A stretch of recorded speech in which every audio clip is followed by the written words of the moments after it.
वक्त के साथ साथ टीचिंग स्टाइल्स बहुत चेंज हो गए हैं, बड़ी जिद्दत आ गई है। अब ये होता है कि बच्चों को लिखवाना शुरू करने से पहले, मतलब राइटिंग पे लाने से पहले बहुत सारी प्री राइटिंग एक्टिविटीज़ करवाई जाती हैं, जिनका फ़ायदा ये होता है कि बच्चों के जो फाइन मोटर मसल्स, फिंगर्स और पाम होते हैं वो अच्छी तरह डेवलप हो जाते हैं। जब बच्चा यूज्ड टू हो जाता है पेंसिल होल्डिंग का, कलर होल्डिंग कर करके और बहुत सारी ऐसी एक्सरसाइजेस करके जिसमें बच्चों के फिंगर्स और हाथ इस्तेमाल होते हैं, तो उसके बाद बच्चों को ग्रेजुअली राइटिंग पे लाया जाता है। तो चलिए मैं आपको बताती हूँ कि ये प्री राइटिंग एक्टिविटीज़ या प्री राइटिंग स्किल्स क्या होते हैं। देखिए, प्री राइटिंग स्किल्स वो फंडामेंटल स्किल्स, वो बुनियादी स्किल्स हैं जो बच्चे को पेंसिल को पकड़ने, पेंसिल को इस्तेमाल करने में, रंग भरने में बहुत मददगार साबित होते हैं। सबसे मेजर कंपोनेंट जो प्री राइटिंग स्किल का है वो है प्री राइटिंग शेप्स। जी हाँ, प्री राइटिंग शेप ये ऐसी पेंसिल स्ट्रोक्स हैं जिसमें ज़्यादातर लेटर्स, नंबर्स और अर्ली ड्राइंग्स शामिल हैं।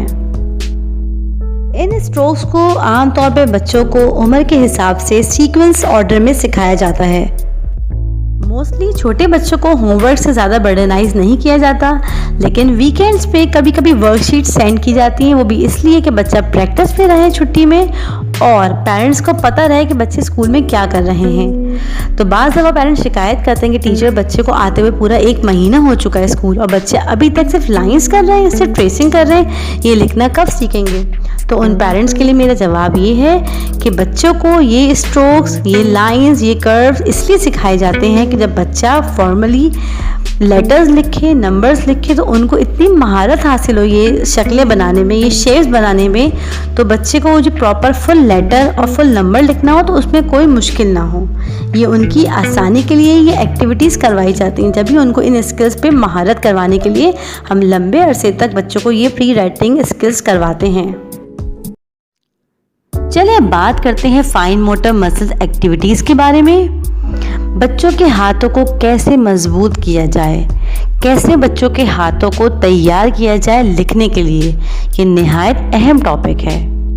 फाइन मोटर मसल्स एक्सरसाइजेस बच्चे के हाथ में मौजूद मसल्स को स्ट्रॉन्ग कर देती हैं। तो जब बच्चा प्रॉपर हैंड राइटिंग पर आता है तो फिर क्या होता है कि वो ऑलरेडी वो जो हैंड होता है वो एक्सरसाइजेस के थ्रू डेवलप हो चुका होता है, तो बच्चे को बआसानी पेंसिल पकड़ के लिखना आ जाता है। बच्चों को आप ये एक्सरसाइजेस बआसानी घर पर भी करवा सकते हैं। इसके लिए आपको कोई प्रॉपर स्पेसिफिक स्टडी पैक या गेम पैक नहीं ख़रीदना पड़ेगा। आपके घर में मौजूद कुछ ऐसी चीज़ें जिससे बच्चों को आप आराम से बआसानी फाइन मोटर मसल्स की एक्सरसाइजेस करवा सकते हैं। Number 1, pegging. मोस्टली हम सब के घरों में ये कलरफुल सी पेग्स यानी चुटकियाँ पाई जाती हैं। इससे आप बच्चों को निहायत अच्छी सी एक्सरसाइज करवा सकते हैं। एक ट्रे लें, उसमें इनिशियली आप 6-8 बैग्स लें डिफरेंट कलर की, और एक और साथ में बास्केट ले लें, या जो भी आपके पास अवेलेबल हो चीज़ ले लें। बच्चे को करके दिखाएं। कैसे करके? बच्चा कभी भी ना आप डायरेक्शन देंगे, इंस्ट्रक्शन देंगे, उसको उस तरह फॉलो नहीं करेगा जितना वो आपको ऑब्जर्व करके, आपको करते हुए देख कर फॉलो करेगा। आप पहले उसको करके दिखाइए। आप जिस तरह बैग्स उठा के उस बास्केट पर लगाती जाएंगी, बच्चा आपको देख के इवेंचुअली सीख जाएगा और वैसे ही एक्सरसाइज करेगा। उसका वो खेल का खेल और एक्सरसाइज का एक्सरसाइज हो जाएगी। इससे बच्चे के जो फिंगर्स के मसल्स होते हैं वो स्ट्रॉन्ग हो जाते हैं। Number 2, Play-Doh. I know most of you are already aware of this product. Mostly her toy shop में डिफरेंट कलर्स में ये स्मूथ सी सॉफ्ट सी डो अवेलेबल होती है। इस डो से फ़ायदा ये होता है जब बच्चे इसके साथ खूब खेलते हैं, स्क्विशिंग करते हैं, रोलिंग करते हैं, स्मैशिंग करते हैं, अपने हाथ का इस्तेमाल करते हैं खूब, तो बच्चों के जो फाइन मोटर मसल्स हैं वो डेवलप हो रहे होते हैं अच्छे से, और बच्चों का जो हैंड होता है वो स्ट्रॉन्ग हो जाता है। Number 3, Beads and Thread.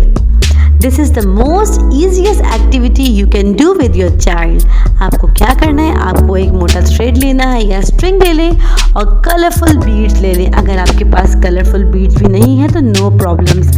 हर घर में डिफरेंट कलर्स के जो कलरफुल क्रैकर्स आते हैं, पापड़ आते हैं, जो हम फ्राई करके बड़े शौक से खाते हैं, वो मौजूद होते हैं, बस वो क्रैकर्स ले लीजिए अनकुक और बच्चों के साथ बैठ के एक्टिविटी करिए। चलिए let's make a necklace.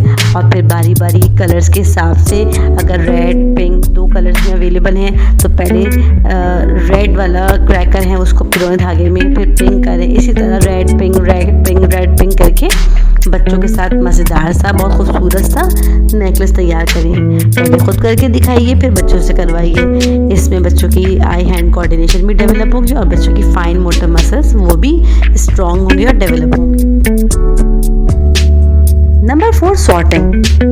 Sorting भी एक बहुत इजी एक्टिविटी है जो बच्चों को घर पे आप आसानी करवा सकते हैं। आपको क्या करना है, आपको ये करना है कि आप एक बिग बोल ले लीजिए या फिर ट्रे ले लीजिए, उसमें आप चने की दाल, यस आप होम स्टेपल्स होम सप्लाईज के थ्रू बच्चों को ये एक्टिविटी करवा सकते हैं। चने की दाल ले लें, रेड बीन्स यानी लोबिया ले लें और वही अनकुक्ड आप क्रैकर्स ले लीजिए और फिर उनको एक साथ मिला दीजिए।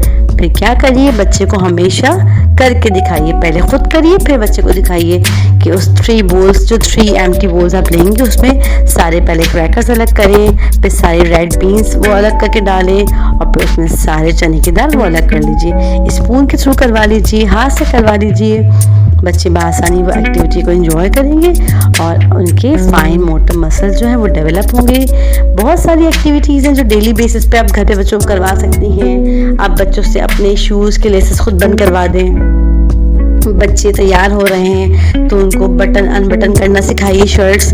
ये जो डेली के जो काम होते हैं बच्चों के खुद करने वाले, ये सारे एक्सरसाइजेस हैं आपकी प्रैक्टिकल लाइफ की, सारी फाइन मोटर मसल्स डेवलप करती हैं। तो कोशिश करिए कि बच्चों को ये इन एक्टिविटीज़ में इन काम में इन्वॉल्व कीजिए तो बच्चों के लिए आगे बहुत आसानी